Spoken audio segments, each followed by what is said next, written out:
দক্ষিণ এশিয়ায় চলমান রাজনৈতিক ও কূটনৈতিক উত্তেজনার মধ্যে ভারতের জন্য নতুন করে কৌশলগত উদ্বেগ তৈরি করেছে চীন।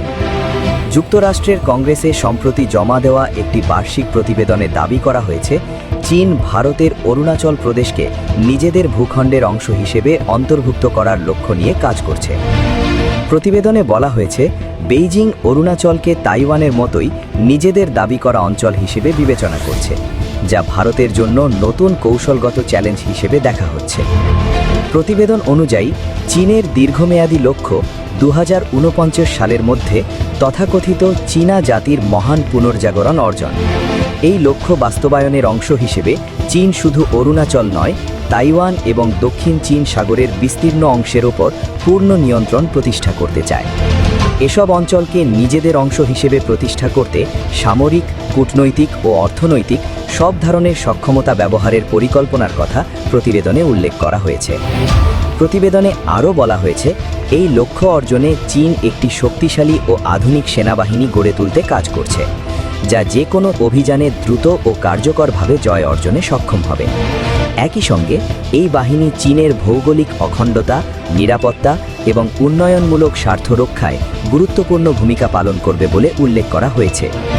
চীন পাকিস্তান সম্পর্ক নিয়েও প্রতিবেদনে বিশেষ গুরুত্ব দেওয়া হয়েছে। সেখানে বলা হয়েছে, দুই দেশের সামরিক সহযোগিতা আগের তুলনায় আরও গভীর হচ্ছে। যৌথভাবে JF-7 যুদ্ধবিমান উৎপাদন এবং পাকিস্তানের পক্ষ থেকে J-10 যুদ্ধবিমান কেনার সিদ্ধান্তকে এই সম্পর্কের বড় উদাহরণ হিসেবে উল্লেখ করা হয়েছে। পাশাপাশি বিভিন্ন দেশের কাছে ড্রোন ও অন্যান্য সামরিক সরঞ্জাম সরবরাহের মাধ্যমে চীন তাদের বৈশ্বিক প্রতিরক্ষা সহযোগিতা সম্প্রসারণ করছে বলেও প্রতিবেদনে বলা হয়েছে।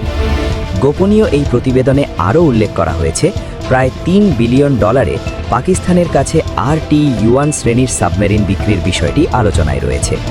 একই সঙ্গে চীনের পিপলস লিবারেশন আর্মি ভবিষ্যতে পাকিস্তানের সামরিক ঘাঁটি স্থাপনের সম্ভাবনাও বিবেচনা করছে বলে প্রতিবেদনে ইঙ্গিত দেওয়া হয়েছে।